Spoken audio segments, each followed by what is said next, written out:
Hi everyone, this is Lauren Letillier with the Marion County Sheriff's Office. We have some very important news to share with you. Our detectives and deputies made 3 arrests on a very interesting diesel gas theft ring, and we want to tell you about that right now so you can look for the suspect that we are trying to find.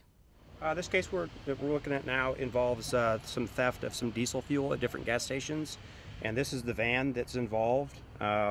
What appeared to happen is this van would pull up to the diesel fuel tanks, and then there's a cutout in the very inside between these 2 seats where this little compartment was hiding it, and there was a series of hoses that they would just pop the top off the diesel cover, slide the hoses down, and then they have 5 20-gallon pumps that can pump up to 100 gallons a minute, and then they would pump the diesel fuel into these 55-gallon drums here, as well as the 275-gallon diesel fuel tank in the back. Okay, so have you ever seen anything like this? No, it's actually a first for me.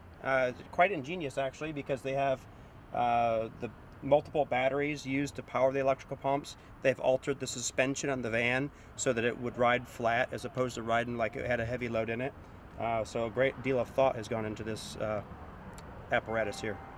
Are you running into any kind of challenges right now with this? The challenges that we're running into is just trying to figure out who all is involved.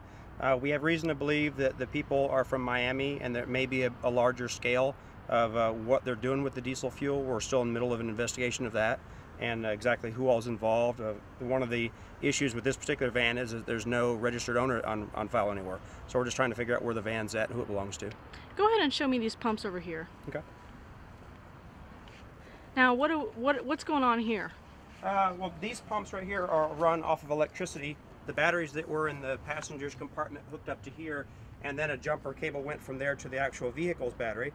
And then each one of these pumps here is capable of pumping 20 gallons per minute. And there's 5 of them that are joined together in these PVC piping system. So what would happen is that they would pull up to the gas station, and then this long hose right here, they would just feed this right down through the center hole cut in the floorboard into the diesel fuel pump tank itself at the store. And then whoever was operating the pumps would just put this filler as well as this filler right here into the individual tanks that you see inside the van. And again, it would pump at a rate of about 100 gallons a minute. And then they would fill up their system, and then whenever they were filled up, they would put the cover back on and drive off. Okay. Are you looking for anybody right now? We have one lady that's involved, that she was arrested in Marion County, and that before we knew about the 3rd case that's involved, that she apparently has fled to Miami, and we're still actively pursuing her. Our deputies and detectives have done an outstanding job on wrapping up these 3 cases, and now let's help them find this last person they're looking for so we can put her behind bars. From the Marion County Sheriff's Office newsroom, I'm Lauren Letillier.